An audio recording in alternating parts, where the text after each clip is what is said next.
Israel and Hamas war news. The crisis in Gaza continues to draw international attention as the fighting between Israel and Hamas escalates. Israel has agreed to tactical localized pauses, as thousands of people flee northern Gaza. Here's the most recent. The CNN team.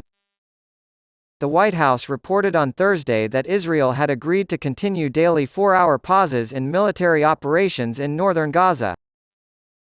According to a high-ranking Israeli official, these 4-hour lulls will be implemented as tactical localized pauses in certain regions. A neighborhood or area will announce a temporary halt in service several hours in advance, allowing residents of the north to travel to the south in search of relief. Israeli Defense Minister Yoav Gallant has stated that these breaks do not constitute a ceasefire and will have no effect on the conflict in Gaza. Like the Israeli Prime Minister before him, he said there would be no ceasefire until the hostages were freed. Some 80,000 people fled northern Gaza through an evacuation corridor Thursday, an Israeli official said, compared with 50,000 people Wednesday. The numbers have not been independently verified by CNN. Here are some additional recent news items. After a 10-hour battle, Israeli forces captured a Hamas stronghold in northern Gaza, claiming they found tunnel shafts and captured weapons.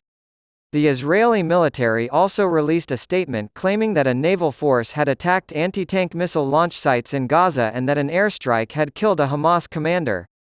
Hamas military wing said on Telegram it was targeting Israeli forces in the northern Gaza areas of Al-Tawam, Sheikh Radwan, al-Shati camp and Jur al-Dik. The Palestinian Ministry of Health in Ramallah, citing sources in the Hamas-controlled territory, reports that at least 10,790 Palestinians have been killed in Israeli attacks on Gaza since October 7. According to the ministry, 2,918 women and 4,412 children have lost their lives. There have been more than 26,000 additional injuries. Since October 7, Israeli forces and Jewish settlers have killed 176 Palestinians and injured over 2,450 in the occupied West Bank, according to a report.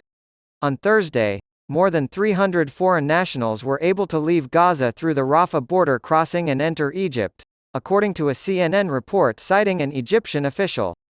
The official said that a total of 12 Palestinians, including 10 Palestinians who were not injured, crossed into Egypt to receive medical care.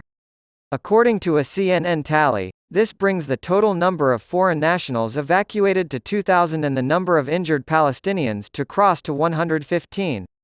On Thursday, Israeli Prime Minister Benjamin Netanyahu said there would be no ceasefire until Hamas released all of its hostages.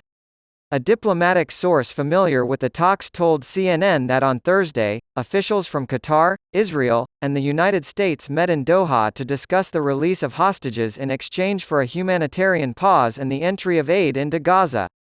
This is what Gaza's Islamic Jihad's military wing said. On humanitarian grounds, they are willing to release 2 Israeli hostages on Thursday. According to a new study by the United Nations Development Programme, the Palestinian economy could be set back by decades because of Israel's war with Hamas.